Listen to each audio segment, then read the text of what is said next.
Hi,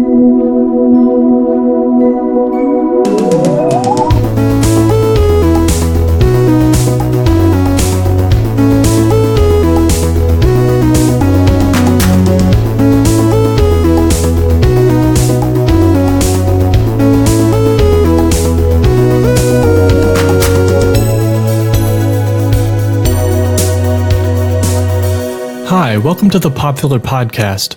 My name is Philip. Before anything else, let's get into the mailbag.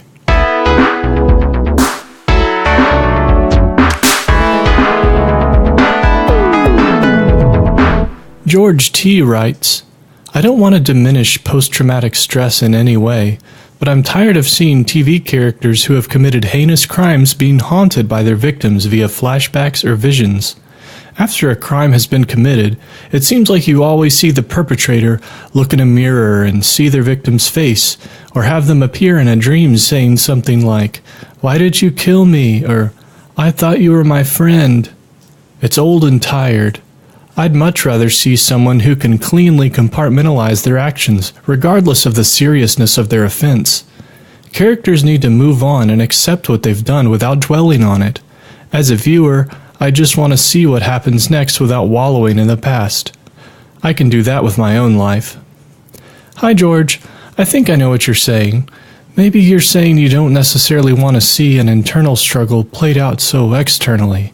But I think TV writers recognize that there's a lot of drama to be pulled from someone working through the fallout of their darkest actions. But it sounds like you maybe have your own stuff going on, and maybe you just need a break from it when you flip on the TV. So take care of yourself, George. Now it's time for Dieting Quietly.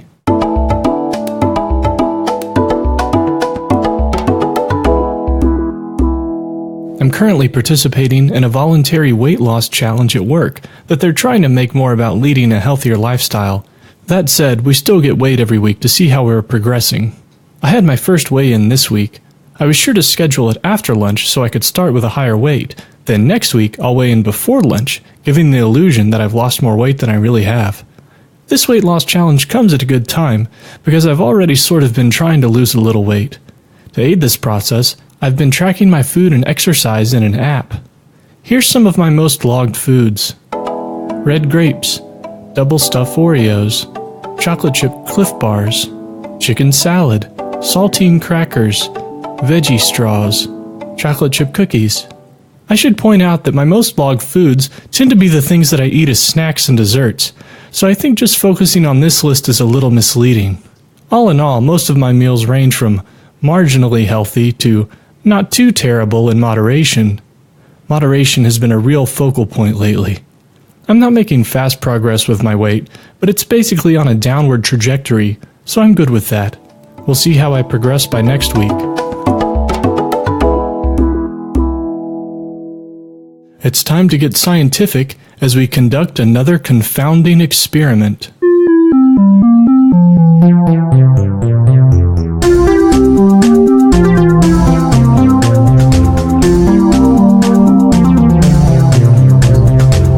I encourage anyone listening to try along with this week's experiment.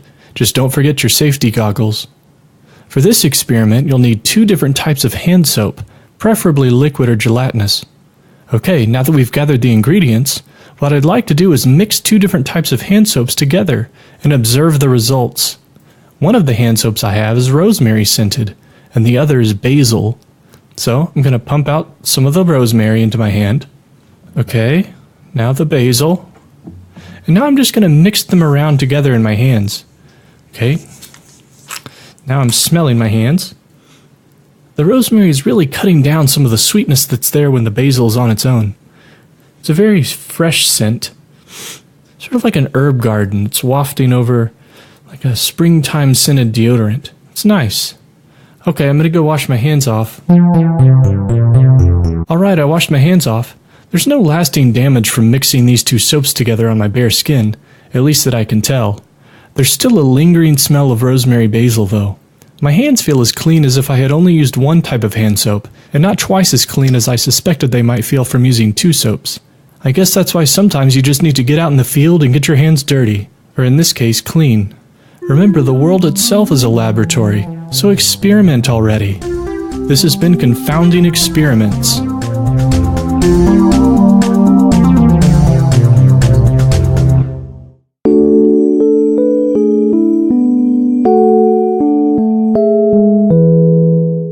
Dear Diarrhea, I recently got a monitor arm for my computer monitor. It's the kind that clamps to a desk, and you can adjust its height and distance from your face. Prior to getting this arm, I had been resting the monitor's built-in stand on a wooden crate on top of my desk to give it some additional height. For a more tasteful, permanent solution, I decided to go with the monitor arm for some more flexibility and some more desk space. However, when I set the monitor arm up, I realized that the arm, even when fully extended, actually gave me less height than the crate I was previously using. Part of the problem was where the mounting plate has to be screwed onto my particular monitor. Since the plate goes near the top of the monitor, as opposed to the middle, it feels like you're immediately losing some height as soon as it's mounted.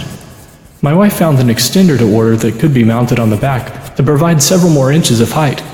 But when I unpacked the extender and got it ready to set up, I found out it didn't fit the monitor correctly, so I couldn't use it.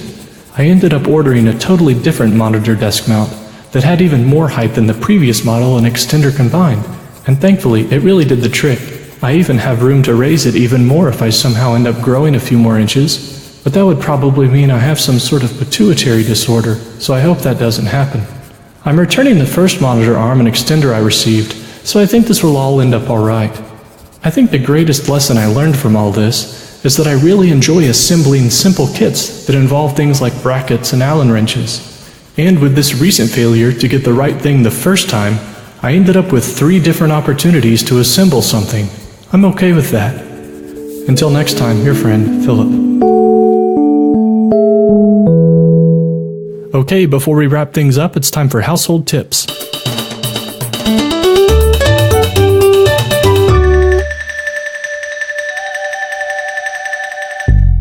Do you have a favorite pen? I'm talking about the kind of pen you write with.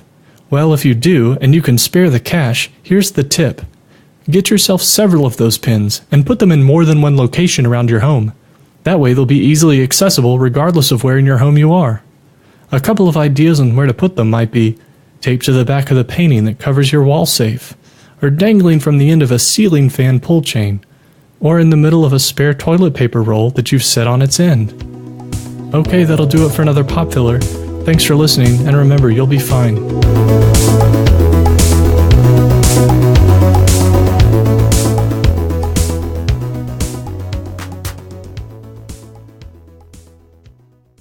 Take care of yourself, George.